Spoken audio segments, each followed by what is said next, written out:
Ողջունում եմ մեր լսարանին, այսօր կրկին մեր հյուրն է մեր լավ բարեկամ Միքայել Զոլյանը, բարև Միքայել։ Ողջույն։ Իրադարձությունները շատ են, Ալիևը նորից զարմացրեց, Կալաբոկի պատմությունն ենք հիշել, չէ, որ ասում է «Я дедушки ушел, я от бабушки ушел,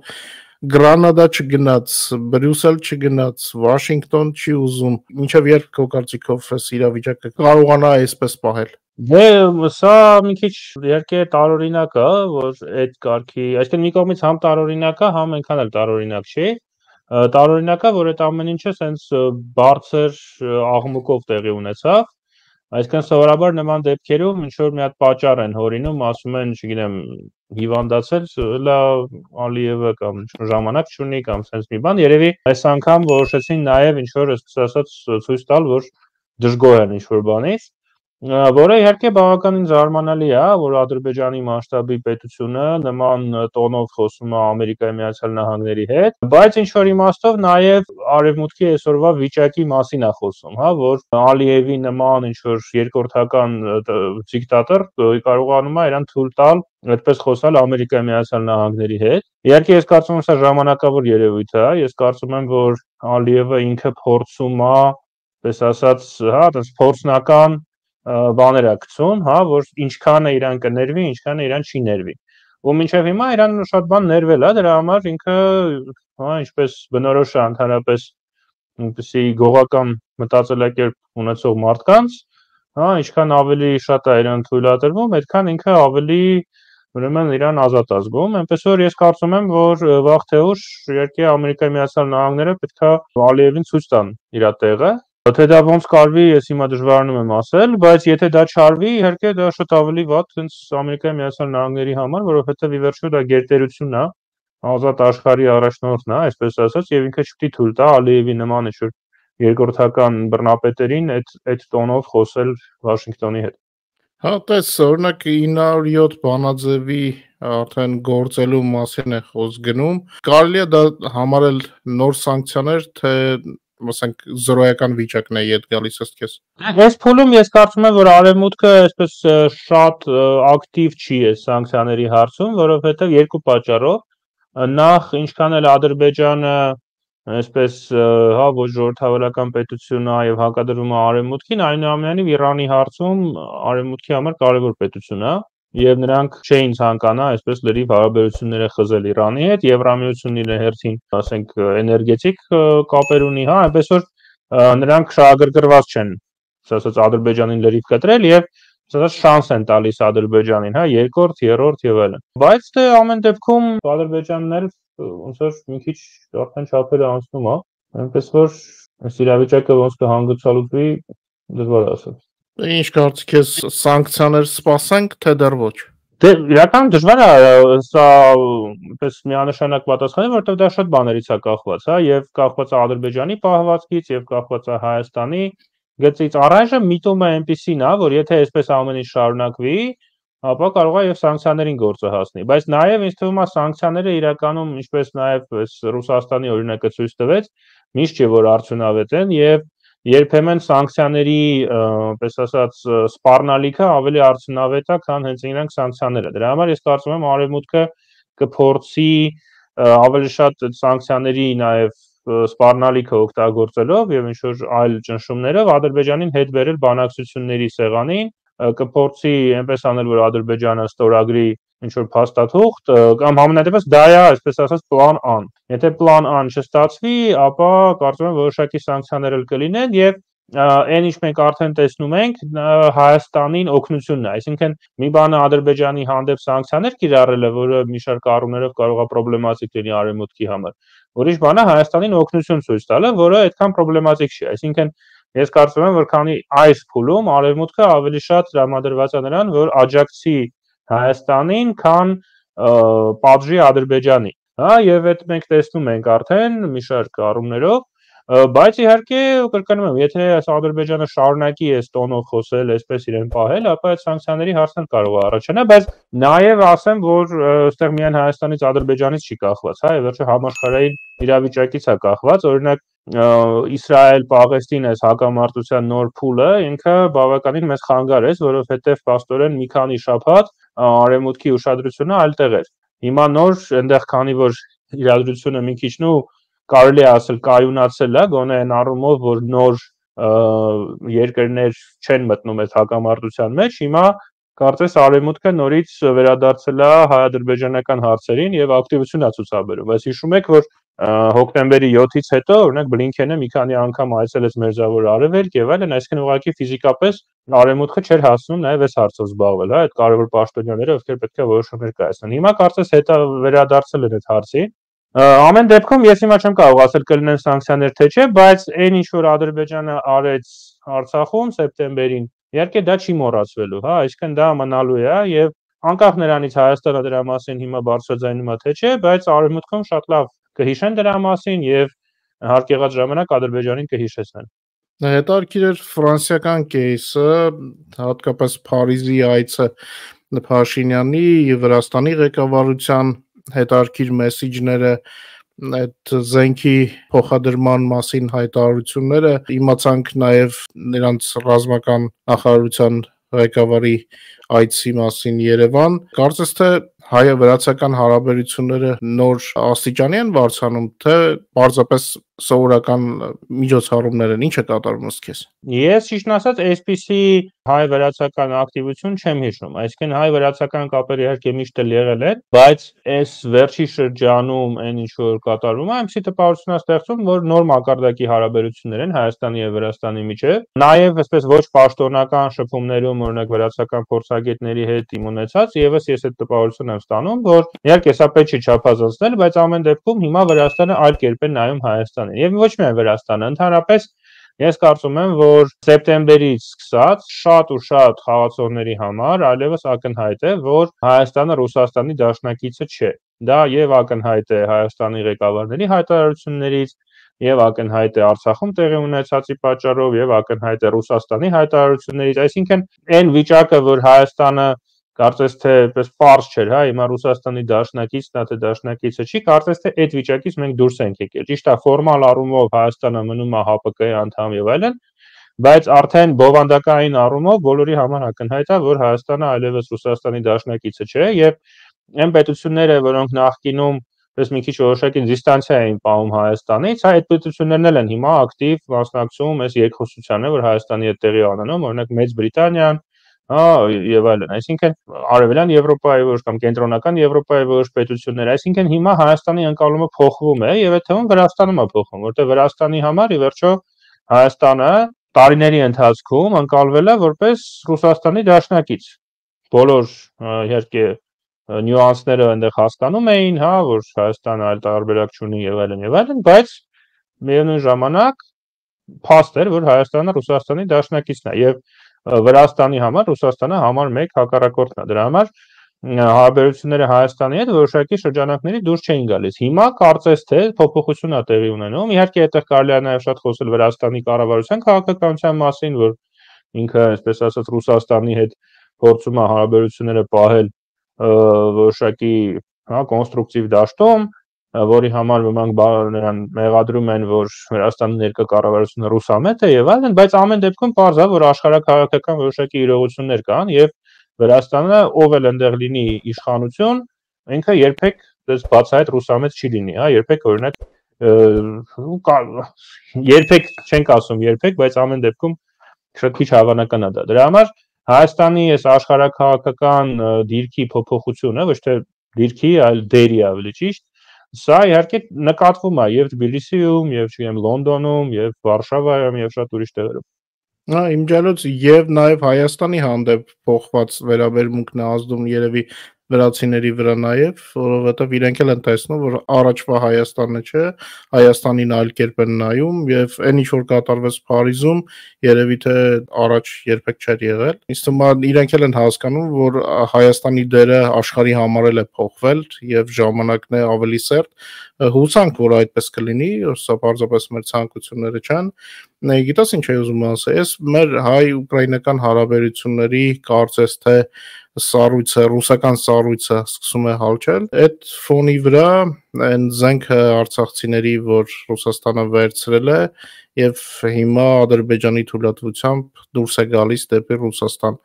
Այս պահով հայկական դիվանագիտությունը ըստ քեզ անելիք չունի, որովհետեւ զգուշացնի, որ հետագայում նախ ինքը խնդիրներ չունենա, երկրորդը աշխարհին երևա որպես լավ պարտներ։ Երևի ունի, իրականում այս քննիով ես անձամբ չեմ զբաղվել, ճիշտն ասած մանրամասներին տեղյակ չեմ, բայց ամեն դեպքում իհարկե դրա մասին պետք է բարձրաձայնել, բայց դա երևի ավելի ճիշտ է, որ անեն օրինակ, չգիտեմ, նույն փորձագետները, լրագրողները եւ դիվանագետները ոչ հանրային, հա, որտեղ բավական նուրբ հարց է եւ կարծում եմ սա այն հարցերից մեկն է, որտեղ պետքա ինչ-որ ոչ հանրային շփումների ընթացքում այս մեսիջները ուղարկվեն, բայց իհարկե նաև ես կարծում եմ, որ վերջո բոլորը գիտեն ինչա տեղի ունենում, հասկանալի է, որ եթե այդ զենքը հանձնվել է Ադրբեջանին, Ադրբեջանի ռազմական օպերացիայի արդյունքում կամ հանձնվել է Ռուսաստանին Ադրբեջանի ռազմական օպերացիայի արդյունքում, պարզաբար Հայաստանը դրա հետ որևէ կապ չունի։ Եվ իհարկե չի կարելի բացառել, որ այստեղ կփորձեն ինչ-որ կեղտոտ պրովոկացիաներ անել, բայց կարծում եմ ցանկացած մարդ ով թեմայի մեջ է, պետք է հասկանա, որ սրա պատասխանատուն պարզա Ռուսաստանն է, բայց նաև Ադրբեջանը, որտեղ ի վերջո Ադրբեջանն է, որ կարող է դա թույլ չտալ, որտեղ այսօր Հայաստանը որևէ ազդեցություն չունի այդ գործընթացի վրա։ Ուղղակի հա, ես համաձայն եմ, որ այդ process-ի մասին պետք է ասել, որովհետև շատ արագ է փոխվում իրավիճակը եւ մարդիկ չեն հասնում, ընդհանրապես իներցիան ինքը շատ լուրջ գործոն է մարդկային գործունեության բոլոր բնակավարներում, այդ թվում նաև քաղաքականության մեջ, այդ թվում դիվանագիտության մեջ եւ այն պատկերացումները, որ տարիներով մարդկանց մեջ ձևավորվել են, այդ թվում օրինակ այն, որ Հայաստանը Ռուսաստանի դաշնակիցն է, իհարկե մի օրվա մեջ դժվար է փոխել։ Դրա համար պետք է իհարկե աշխատել այդ ուղղությամբ շատ ակտիվ։ Սա նաև Ադրբեջանի համար նոր սանկցիաներ բերելու առիթ է, որովհետև եթե ինքը թույլ է տալիս այդ զենքը Ռուսաստանը հանի, ինքը դառնում է Իրանի, Հյուսիսային Կորեայի շարքի պետություն։ Եթե ասենք Հայաստանի հանդեպ նոր է ինչ որ վերաբերմունք ձևավորվում աշխարհում, Ուկրաինայի կեյսով բոլորին ակնհայտ է, գիտեն, որ Ռուսաստանը ոչերագործ է եւ ոչերագործներին աջակցողները նույնպես պետք է սանկցիաների տակ ընկնեն։ Հայաստանը սա կարող է օգտագործել երկու առումով, եւ բարեխիղճ պարտներ, որ զգուշացնի, երկրորդը մատնանշի, որ Ադրբեջանը հավասարվել է Հյուսիսային Կորեային, այսինքն զենք է մատակարարում Ռուսաստանին։ Դե հիմա պարզ է, որ այդ զենքը իրենք ցանկացած դեպքում արդեն Հայաստան չեն բերի, բայց երկու հարց կարելի է լուծել, եւ որպես բարեխիղճ գործընկեր եւ Ադրբեջանին եւս մեկ հոդվածով, ասենք, սանկցիաների տակ մղելու, որովհետև սա աշխարհին ավելի դյուրին ընկալելի է, որովհետև Ուկրաինայի Ռուսաստանի պատերազմը արդեն ոչ ոքի համար հարցականներ չկան, չէ՞, հատկապես արևմուտքում այն երկրները, ովքեր որ սանկցիաներ պետք է կիրառեն, հատկապես այն ֆոնի վրա, որտես վերջերս նույնիսկ Սերբիայի հետ նոր գազի պայմանագիր կնքվեց, այսինքն Ադրբեջանը փորձում է, որ ասում եմ, տակից իր գործը անել, եւ Հայաստանը ինչքան հիմա ակտիվ լինի այս առումով, ես թվում է միայն օգուտ կլինի եւ այդ իներցիայից իրոք պետք է դուրս գալ։ Չինովնիկները շատ են, չէ՞, իսկ դու լավ տեղեկ ես ինչպես են արվում, քո փորձագիտական աշխատանքի ժամանակ շատ ես առնչություն ունեցել։ Հույս ունենանք, որ ինչ որ բան կարվի, թե պարզապես կլսեն, կթողնեն ինչպես կա։ Դե ընդհանրապես հույս միշտ էլ պետք է ունենալ, միևնույն ժամանակ իհարկե Հայաստանի պետական համակարգը միշտ չի որ արդյունավետ է աշխատում։ Ու իհարկե այստեղ շատ բան է կախված նաև ասենք լրագրողներից, փորձագետներից, այս տեղեկատվությունը իհարկե պետք է հնարավորինս տարածվի եւ իհարկե հույս ունենք որ տեղ կհասնի։ Իսկ պետական համակարգը իհարկե շատ տարբեր ոլորտներում ուշանում է, լավ չի աշխատում, որոշ դեպքերում պարզապես սաբոտաժ է տեղի ունենում, բայց ամեն դեպքում իհարկե տեսնում ենք որ նաև երբ որ կա հստակ ուղղություն, պետական համակարգն էլ ավելի լավ աշխատում, հա, օրինակ մինչև վերջերս ես կարծում եմ շատ մարդիկ, ովքեր պետական համակարգի մեջ էին աշխատում, նրանք նաև քիչ չէին հասկանում, հա, եւ վերջում մենք հիմա մնում ենք Ռուսաստանի հետ նույն դաշտում, թե գնում ենք դեպի արևմուտք, թե ինչ ենք անում։ Հիմա երբ որ այդ մեսեջները շատ է քիչ հստակ են, արդեն այն մարդիկ, ովքեր ազնվորեն ուզում են աշխատեն, ուղղակի չէին հասկանում, թե իրանցից ինչ է պահանջվում, կարծում եմ այդ մարդկանց համար հիմա այդ խնդիրը չկա եւ նրանք իրենց աշխատանքը կանեն։ Ուրիշ հարց է, որ կան համակարգում մարդիկ, որոնք կամ ուղղակի Ռուսաստանի հետ են կապված, կամ այդ իներցիան իրանց մոտ էլ է աշխատում, իրանց մինչև հիմա այդպես ասած չի հասել այդ մեսեջը, որ հիմա պետք է ուրիշ ձևով աշխատել եւ ուրիշ նախապատվություններով եւ ու դա միայն ասենք այս դիվանագիտության մասին չեմ խոսում, հա, ասենք նույն ներքին գործերի, ասենք նախարարությունում վերջերս դեպք եղավ, որ Երևանում Ինգուշետիայից փախած մի երիտասարդ աղջկա ձերբակալեցին, որտեղ ասենք իր այնտեղից ծնողները իր վրա գործ էին վացել, բայց ինքը հենց փախել էր այդ ծնողներից, որտեղ իրան բռնության էին ենթարկում ու ասենք քիչ էր մնում իրան վերադարձնեին Ռուսաստան, որտեղ այդ աղջկան ներքև ոչ մի լավ բան չէր սպասում։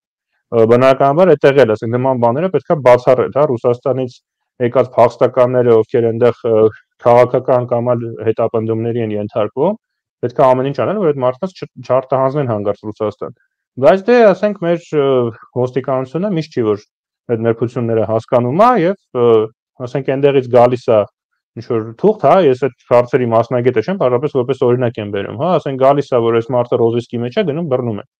Այսինքն բազմաթիվ sense խնդիրներ կան, որ մեր հարաբերությունների փոփոխությունը Ռուսաստանի հետ պետք է ամենատարբեր ոլորտներում արտահայտվի, հա, ասենք սկսած դիվանագիտությունից վերջացրած, ասենք ոստիկանությունը։ Բայց դե դա ժամանակ է պահանջում, աշխատանք է պահանջում։ Հա, իմջալոց լրագրողների հասարակական գործիչները այս հարցում այդ զենքի պահով ասվել է, արդեն նաև Հայաստանից փորձագետները ուկրաինական եթերներում են դրա մասին ասել, ինձ թվում է արդեն ժամանակն է պետականորեն այս ուղղությամբ զբաղվել։ Ես ինչ էի ուզում հարցնել, հիմա այս վերջերս այդ իրադարձությունները արևմուտքի հետաքրքրությունը տարածաշրջանի հանդեպ Հայաստանի ուղղությամբ տարբեր վարկածներ են պատտվում, որ ասենք Ֆրանսիան հավաքական արևմուտքի կողմից, հա, անունից մուտք է գործում են տարածքներ, որտեղ որ ավանդական ռուսական տարածքներն են եղել եւ միշտ հավակնություն է եղել Թուրքիայի կողմից, իսկ Միջին Ասիայի դեպքում նաեւ Չինաստանի։ Ինչ կարծիք ես այս վարկածի մասին, եթե իրական է համարվում Ֆրանսիայի շանսերը եւ արդյոք Հայաստանը կարող է լավ դաշնակից հանդիսանա արևմուտքի համար, հաշվի առնելով Հայաստանի այսօրվա վիճակը։ Դե ես կարծում եմ, որ Հայաստանը արևմուտքի համար իրոք կարող է լավ դաշնակից լինել, որովհետեւ եւ այս իմաստով այն փաստը, որ Հայաստանը ՀԱՊԿ-ի անդամ է, չգիտեմ, Եվրասիական տնտեսական միության անդամ է եւ այլն, մի կողմից խանգարում է, բայց մյուս կողմից նաեւ բարձրացնում է Հայաստանի արժեքը, հա, որտեւ ի վերջո եթե Ռուսաստանը, հա, այսպես ասած, համարում է, որ այս կազմակերպությունները իր ազդեցության գոտին են, ապա արևմուտքի համար էլ համապատասխանաբար Ռուսաստանի այդ կոնֆլիկտի պարագայում ավելի կարևոր է դառնում աշխատել այդ կազմակերպությունների անդամների հետ, ինչը տեսնում ենք նաև օրինակ Կենտրոնական Ասիայում, եւ ընդհանրապես հիմա շատ հետաքրքիր բան է տեղի ունենում համաշխարհային, հա, ոնց որ այդ հակագաղութային, այդ անտիկոլոնիալ դիսկուրսը ինքը շատ ավելի տարածվում է եւ բոլոր կողմերը փորձում են դա օգտագործել։ Նույն Ռուսաստանն է փորձում դա օգտագործել, չգիտեմ, Ամերիկայի դեմ, Ֆրանսիայի դեմ, ամենազավեշտալին այն է, որ Ալիևը դա փորձում է օգտագործել Ֆրանսիայի դեմ, չգիտեմ, Թուրքիան դա փորձում է օգտագործել Եվրոպայի դեմ, Ամերիկայի դեմ, Իսրայելի դեմ եւ այլն, բայց այստեղ չենք մոռանում, որ Ռուսաստանը ինքը, հա, վերջին մի քանի 100 տարին եղել է գաղութային կայսրություն եւ նախկին իր գաղութներում շարունակում է կվարել նեոգաղութային քաղաքականություն եւ բնականաբար այդ երկրները, որոնք ուզում են ազատվել Ռուսաստանի այդ գաղութային կախվածությունից, նրանք օգնություն են փնտրում որտեղ, հա, աշխարհի հզոր պետություններից, գերտերություններից կամ հզոր տերություններից, այդ թվում Արևմուտքը, հա, ԱՄՆ, Եվրամիություն, Ֆրանսիան այդ իմաստով այստեղ երևի մի քիչ ավելի հեշտ է Ֆրանսիայի համար աշխատել, որովհետեւ ինքը որ մի կողմից արևմուտքի մի մաս է, մյուս կողմից, չգիտեմ, Չինաստանի համար, Իրանի համար, շատ ուրիշ երկրների համար ինքը պակաս բացասական ընկալում ունի, քան օրինակ Միացյալ Նահանգները։ Հա, օրինակ նույն ասենք Պաղեստինի հարցում Մակրոնը տեսանք, որ ինքը նաև շատ ավելի այսպես փողզիջումային դիրքորոշումներ արտահայտեց, չնայած բնականաբար Ֆրանսիան մնում է Իսրայելի դաշնակիցը, բայց միևնույն ժամանակ, ասենք Մակրոնը հայտարարություններ անում, որոնք շատ ավելի, այսպես ասած, բալանսավորված են։ Հա, այս իմաստով ես կարծում եմ, որ արևմուտքի երկրներից ամեն մեկը իր որոշակի դեր ունի, Գերմանիան իրը, Ֆրանսիան իրը, Միացյալ Թագավորությունը իր դերը ունի եւ Ֆրանսիայի դերը այստեղ շատ որոշակի է, հատկապես մեր տարածաշրջանում։ Ֆրանսիան, այսպես ասած, Թուրքիային բալանսավորելու դերն է իր վրա վերցրել։ Դա արտահայտվում է օրինակ Ֆրանսիայի եւ Հունաստանի հարաբերություններում, հիմա փաստորեն Հայաստանի եւ Ֆրանսիայի հարաբերություններում, եւ միաժամանակ Ռուսաստանի գործողությունները Աֆրիկայում Ֆրանսիան, այսպես ասած, անպատասխան չի թողնում, եւ այս Ֆրանսիայի ակտիվությունը հետխորհրդային տարածությունում դա եւս կարելի է ինչ-որ չափով դիտարկել որպես Ֆրանսիայի պատասխանը, հա, Ռուսաստանի գործողություններին, գիտեք, այնտեղ Վագների մասնակցությամբ Աֆրիկայում, այսպես ասած, ֆրանկոֆոն մի շարք երկրներում ինչ-որ գործողությունների է դիմում Ռուսաստանը, որը ներկայացնում է որպես պայքար ֆրանսիական գաղութատիրության դեմ, չնայած արդյունքում այնտեղ շատ ավելի վատ գաղութատիրություն է հաստատվում ռուսական։ Ֆրանսիան էլ ասում է, դե եթե դուք պայքարում եք գաղութատիրության դեմ Աֆրիկայում, ինչու մենք չօգնենք գաղութատիրության դեմ պայքարողներին Եվրասիական տարածաշրջանում։ ՀԱՊԿ-ում մասնակցությունը նոր գաղութարար քաղաքականություն է։ Երևի թե եթե չլներ Ռուսաստանի վտանգը, ոչ ոք չմտներ էլ հենց այդ ՀԱՊԿ-ը, հիմնավորված է եղել նրանով, որ այդ զենքը էժան առնելը ինձ թվում է երկրորդական էր ավելի շատ պետությունները փորձում էին իրենց անվտանգությունը ապահովել, որ Ռուսաստանը չհարձակվի։ Դա էլ նոր տիպի գաղութ է։ Իմիջիալով թեման շատ հետաքրքիր էր, 3 հարցազրույց են կարել Երևան, Կիև, Վաշինգտոն։ Խորհուրդ կտամ եթե ժամանակ լինի նայել, բավականին լավ փորձագետներ են եւ այս առումով ահագին խորացել ենք։ Մեր լսարանն էլ կոչ եմ անում ակտիվ նայել, որովհետեւ իրոք փորձագետները լավն են, թեմաները շատ կոմպետենտ քննարկում են ստանում։ Աշխատում ենք ամեն կերպ Հայաստանը շատ ավելի շատ պատուհաններով կապել աշխարհի տարբեր փորձագիտական կենտրոնների հետ։ Կոմպետենտ կարծիքները շատ չեն լինում, չէ, ասենք միշտ հետաքրքիր է հետևությունները անելու համար։ Ես շնորհակալ եմ, որ ժամանակ ես գտնում մեկնաբանելու մեր լսարանի համար։ Հուսամ հաջորդ մեր հանդիպումը ել ավելի լավ թեմաների շուրջ կզրուցենք, արդեն զարգացումների հիմա էլ վատը չեն, չէ՞, հիմա արդեն բավականին հուսադրող են, բայց հուսանք, որ հաջորդը ավելի լավ թեմաներ կլինեն։ Շնորհակալ եմ եւ ամենայն բարիք։ Ես էլ եմ շնորհակալ, շնորհակալություն։